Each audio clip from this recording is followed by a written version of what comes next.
के साथ। Good morning, नमस्कार। आपके साथ खबरों में मैं हूं साक्षी मिश्रा। देश दुनिया की हर एक बड़ी खबर लेकर फिट इंडिया के सुपर हिट बुलेटिन में हम हाजिर हैं। वर्ल्ड सीफे से आज हर खबर आप तक पहुंचाएंगे। तो शुरू करते हैं खबरों का सिलसिला।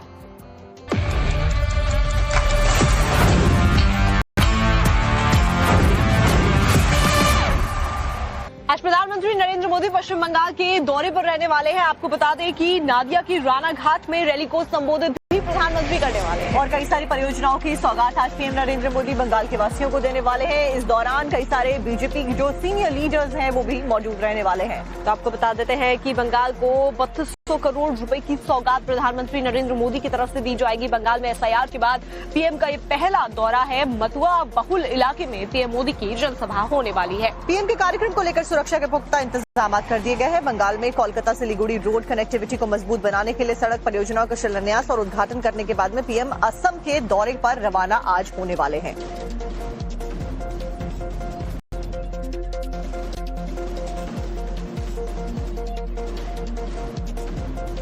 और अब बात कर लेते हैं खबरों में उत्तर प्रदेश में लगातार गर्मा रही सियासत को लेकर, क्योंकि कोल्ड ड्रिंक कप सिरफ का मामला अब बहुत ज्यादा हाइप लेता हुआ नजर आ रहा है, तूल पकड़ता हुआ नजर आ रहा है। अखिलेश यादव ने पलटवार किया है मुख्यमंत्री योगी के बयान पर। दरअसल मुख्यमंत्री योगी आदित्यनाथ की तरफ से बात कही गई थी कि समाजवादी पार्टी के जो लिंक है वो माफियाओं के साथ में रहते हैं। जब भी कोई माफिया सामने आता है तो समाजवादी का लिंक उसके साथ में सामने आ जाता है और अब ऐसे में अखिलेश यादव की तरफ से भी पलटवार किया गया है।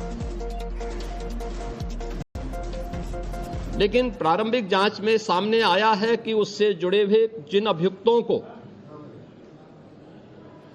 एसटीएफ या यूपी पुलिस की कार्रवाई में पकड़ा गया है, उनके कुछ संबंध समाजवादी पार्टी से सामने आए हैं और समाजवादी पार्टी जो अपने कार्य के अनुरूप जिसका जो बदनाम हो चुकी है और पहले से कुख्यात है, इस पूरे मामले में भी उसकी संलिप्तता आएगी। चूंकि एसआईटी एक राज्य स्तर की एसआईटी इस पूरे मामले की निगरानी कर रही है।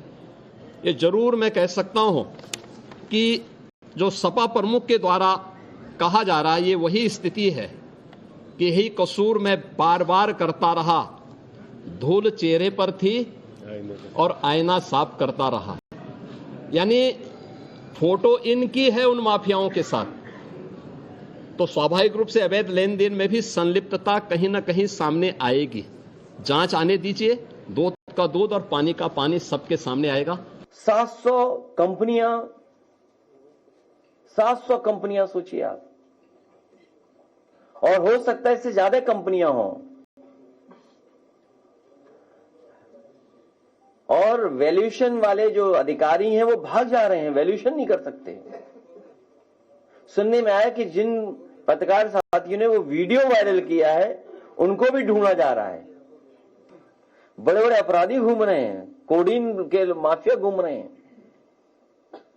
कालीन भैया, कोडीन भैया।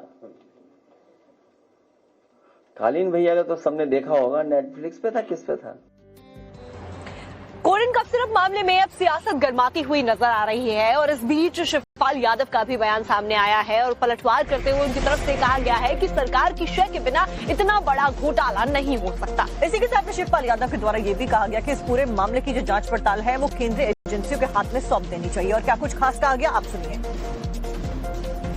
सत्ता के संरक्षक से इतना बड़ा घोटाला हो ही नहीं सकता है, तो इसकी जांच केंद्रीय संस्था से कराएं, जिससे पता चल जाना चाहिए इसमें कौन कौन दोषी हैं।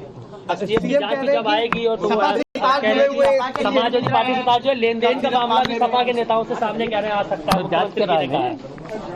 जांच करा लें। बिना सत्ता पक्ष के इतना बड़ा घोटाला हो सकता है। अब शिवपाल यादव के बयानों के ऊपर ब्रजेश पाठक जो कि डिप्टी सीएम है यूपी के, उनका बयान सामने आया है। उन्होंने कहा कि जो आरोपी है उनकी तस्वीर तो अखिलेश यादव के साथ में सामने आई है और इसी तरीके से उनकी तरफ से ये पलटवार किया गया। और साथ ही उन्होंने ये भी कहा कि आरोपियों के साथ में जो तस्वीर है वो तो समाजवादी सुप्रीमो अखिलेश यादव की है। और क्या कुछ उन्होंने इस पलटवार में कहा है, आपको सुनाते हैं। ये चित्र मैं आपको दिखाता हूँ। ये कौन है, ये देखिए, ये सब कौन है?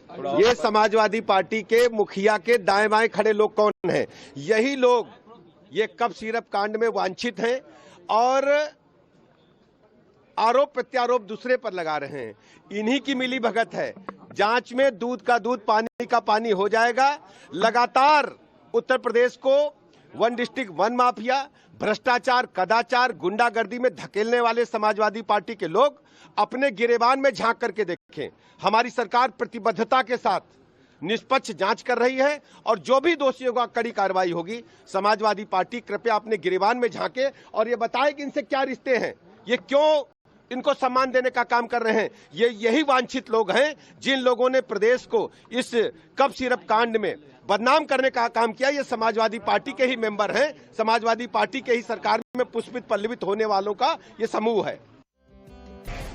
इस वक्त की बड़ी खबर आपको बता देते हैं, जो कि जम्मू कश्मीर के सांबा से आ रही है, जहां पर संदिग्ध मूवमेंट देखा गया है, इसकी जानकारी मिल रही है। और इस मूवमेंट की जानकारी मिलने के बाद में ही सभी एजेंसी और सुरक्षा बल एक्टिव हो गए हैं। फिलहाल कई सारे इलाकों में गश्त को बढ़ा दिया गया है और सिक्योरिटी और ज्यादा टाइट कर दी गई है। तो ऐसे में अलर्ट पर पूरी सिक्योरिटी चल रही है। संदिग्ध मूवमेंट की खबर आने के बाद से ही सर्च ऑपरेशन लगातार इस पूरे इलाके में चलाया जा रहा है। जम्मू कश्मीर के सांबा इलाके में, जहां पर ये जानकारी मिलती है कि कुछ संदिग्ध एक्टिविटी हो रही है, मूवमेंट हो रहा है, और इसीलिए फिलहाल अलग अलग जगह से जो सर्च ऑपरेशंस चलाए जा रहे हैं उसकी जानकारी मिल रही है। इसी के साथ में